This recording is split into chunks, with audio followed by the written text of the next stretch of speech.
శ్రీగురుభ్యో నమః. హరి ఓం. శ్రియః కాంతాయ కళ్యాణనిధయే నిధయేర్థినాం శ్రీవేంకట నివాసాయ శ్రీనివాసాయ మంగళం. అందరికీ ధనధాన్య సమృద్ధి కలగడానికి మనము చేస్తున్నటువంటి ఒక ప్రత్యేకమైనటువంటి కార్యక్రమం. షేర్ మార్కెట్ యొక్క స్థితి ఎలా ఉండబోతుంది అనేది మన ప్రశ్న. ఇవాళ మనము 20వ తేదీ మే 24 నుంచి 24/5/2024 మధ్యలో 5 రోజుల షేర్ మార్కెట్ ప్రభావం ఏ రాశుల వారికి ఎలా ఉంది, ఏ షేర్స్ లాభాల్లో ఉండేటువంటి అవకాశం ఉంది అనేది చూసుకునే ప్రయత్నం. ముఖ్యంగా మనకి ఈ షేర్ మార్కెట్ కొరకు అంటే సహజమైనటువంటి ధనాధిపతి శుక్రుడు, అలాగే సహజమైనటువంటి లాభాధిపతి శని. అంటే సార్ శని సహజమైనటువంటి లాభాధిపతి ఎలా అవుతున్నాడు అంటే మేషరాశి నుంచి మేషము నుంచి లెక్కెట్టుకున్నప్పుడు 11వ రాశి శని రాశి. సహజమైనటువంటి లాభాధిపతి శని అంటే శని ఎప్పుడైనా సరే లాభాన్ని కలిగిస్తాడు. దశమాధిపతి వల్ల కూడా క్రియని అంటే పనిని కలిగిస్తాడు. పని తత్వంతో లాభాన్ని కలిగిస్తాడు. బాగా పని చేయి లాభాన్ని పొందు అనేది శని తత్వం. శని చెడ్డవాడు అనుకుంటారు అందరూ కూడా, లేదండి, శని అత్యంత ప్రయోజనకారు. అలాగే ధనాధిపతి శుక్రుడు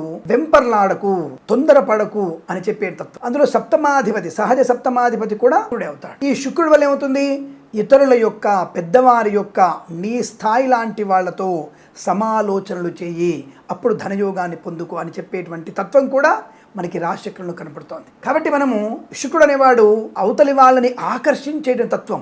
కాబట్టి ఈ షేర్ మార్కెట్కి కూడా మనము శని శుక్రులని మరి వారి యొక్క ప్రభావాన్ని చూసుకునే ప్రయత్నం చేయాలి. దానివల్లనే మంచి ప్రయోజనం ఉంటుంది. కాబట్టి మనము ఈ వారంలో శని శుక్రుల యొక్క ప్రభావం ఎలా ఉంటుంది, ఏ రాశులపైనటువంటి ఆ ప్రభావం కలిగి ఉంటుంది, ఈ 2 రాశుల వారి యొక్క అంటే 2 గ్రహాధిపత్యాల యొక్క ప్రభావం ఏ షేర్ల మీద ఉంది తెలుసుకునే ప్రయత్నం చేద్దాం. ఇదంతా కూడా ఒక పరిశీలన. ఎవరికైనా సరే మంచి ధనం వచ్చింది స్వామి, నాకు లాభం వచ్చిందని కామెంట్, లాభం రాలేదు నష్టం వచ్చింది కామెంట్ చేయండి, స్వామి నాకు ఇలా నష్టం వచ్చిందండి అని చెప్పండి. నేను ఏ రాశుల వారికి లాభం అని చెప్తున్నానో వారు చూస్తున్నారు. కనీసం 1000 మందో 2000 మందో దాన్ని చూస్తున్నారు, దాన్ని ఫాలో అవుతున్నారో లేదు మనకు తెలియదు. బట్ ఈ వారంలో నేను చెప్పేటువంటి విధాన ప్రకారంగా మనకి ఖచ్చితంగా ఏ షేర్లు లాభాలు పడుతున్నాయో ముందు చూసుకునే ప్రయత్నం చేద్దాం. లోహపు షేర్లు చాలా బలంగా ఉన్నాయి. అలాగే విమాన సంబంధమైనటువంటి యంత్రాలు తయారు చేసేటువంటి షేర్స్ ఏమైనా ఉంటే అవి లాభాన్ని పొందుకునే అవకాశం. అలాగే మనకి ఈ మద్యపాన సంబంధమైనటువంటి షేర్ మార్కెట్లో కూడా లాభాలు పొందుకునే అవకాశం. అలాగే కన్స్ట్రక్షన్ సంబంధమైనటువంటి లావాదేవీల్లో జరుగుతున్నటువంటి షేర్ మార్కెట్ కూడా మీకు లాభాలు పొందుకునే అవకాశం కనబడుతోంది. అలాగే కాటన్ సంబంధమైనటువంటి షేర్స్ కూడా మీకు ఈ మాసంలో ఈ వారంలో లాభాలు పొందుకునే అవకాశం ఉన్నది. 2వ షేర్ మార్కెట్ లాభాలు, మొదటిగా ఈ షేర్స్ లాభాలు ఖచ్చితంగా ఉన్నాయి. మరి 2వ ప్రాశస్తంగా ఉన్నటువంటి షేర్లు ఏమిటి, బ్యాంకింగ్ షేర్లు, సాఫ్ట్వేర్ రంగ షేర్లు ఉన్నాయి. సెకండ్ యావరేజ్ సమాంతర స్థితి కలిగిస్తున్నాయి. అలాగే క్రూడ్ ఆయిల్ కానీ ఇతరత్ర ఆటోమొబైల్ సంబంధించిన షేర్స్ కొనడం ఈ వారంలో మీకు నష్టాన్ని కలిగించే అవకాశం కనపడుతోంది. ఈ విషయాన్ని బాగా గుర్తుంచుకోండి. అలాగే బంగారం మీద, రాగి, వెండి మీద పెట్టుబడి పెట్టవచ్చునా, ఈ వారంలో మీకు అటువంటివి తగదు. కొద్దిగా శుక్ర శనిగ్రహాల యొక్క ప్రభావం కన్నా గురు ప్రభావం వల్ల ఈ బంగారం మీద పెట్టుబడి పెట్టేటువంటి ప్రయత్నంలో కాస్త ఒకంత నష్టాలు పొందుకునే అవకాశం ఉంది. కనుక కమ్యూనిటీస్ అనేవి నష్టం, క్రిప్టో కరెన్సీ కూడా ఈ వారంలో మీకు నష్టాన్ని కలిగించే అవకాశం కనపడుతుంది. దయచేసి మీరు ఎట్టి పరిస్థితుల్లో కూడా ఈ యొక్క క్రిప్టో కరెన్సీలో పెట్టుబడి పెట్టకూడదు, మంచిది కాదన్న విషయాన్ని గుర్తించండి. బిట్ కాయిన్స్లో కూడా మీరు నష్టపోయే అవకాశం ఉంటుంది. అలాగే జూదము అనేది కూడా కొంత మీకు నష్టాన్ని కలిగించే అవకాశం ఉంటుంది.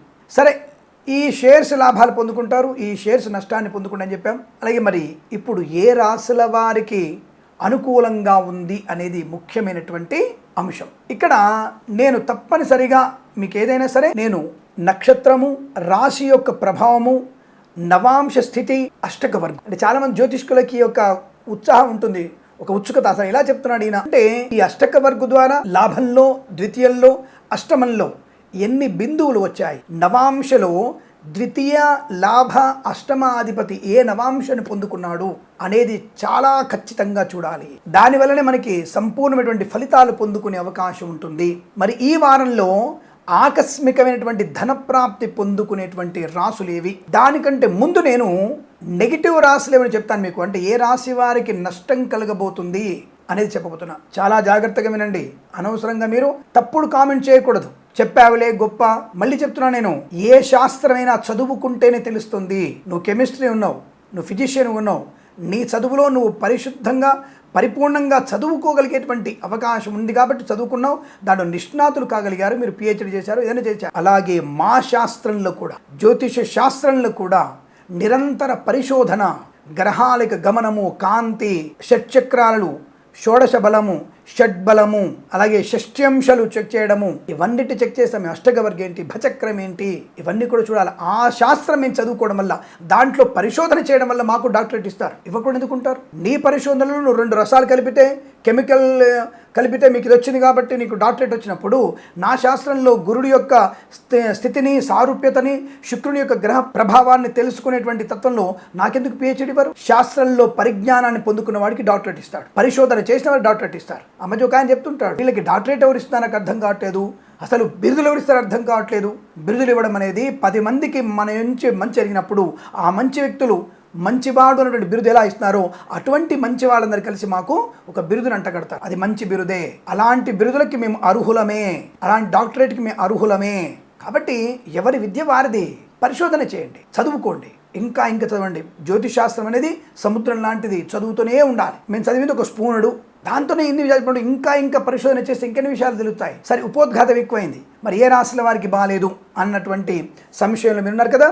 మీకు ధనుస్సు, కన్యా రాశి వారికి తీవ్రమైనటువంటి ఆర్థిక నష్టాలు, అలాగే మీనము, అలాగే మిథున రాశి వారికి, మీనము మిథున రాశి వారికి కూడా కొంత ఇబ్బందికర వాతావరణం కనపడుతుంది. కాబట్టి ఈ రాశుల వారి ఎట్టి పరిస్థితులకు కూడా షేర్ మార్కెట్కి, స్పెక్యులేషన్స్కి, లాటరీలకి, జూదానికి దూరంగా ఉండేటువంటి ప్రయత్నం చేయండి.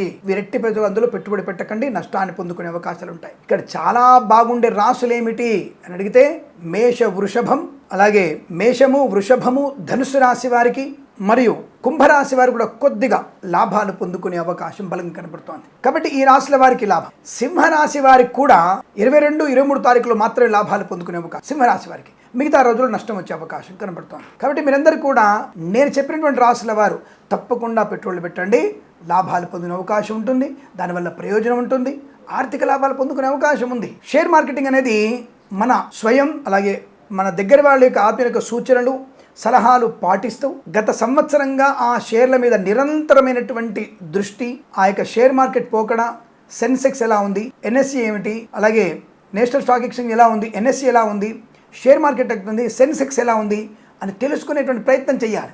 అలా చేస్తేనే దాని గురించి అవగాహన పెంచుకొని ఈ రాశుల వారు తమ అదృష్టాన్ని భగవంతుని కృపాకటాక్షలతో ఈ రాశుల వారు ఇందులో పెట్టుబడి పెట్టడం, ఈ రాశుల వారు మీరు పెట్టుబడి పెట్టకపోవడం వల్ల అనుకూలవంతమైన శుభ పరిణామాలు పొందుకోవచ్చు. ఇందులో సందేహం లేదు. తప్పకుండా అందరికీ కూడా ధనం కావాలి, ధర్మబద్ధమైన ధనం కావాలి.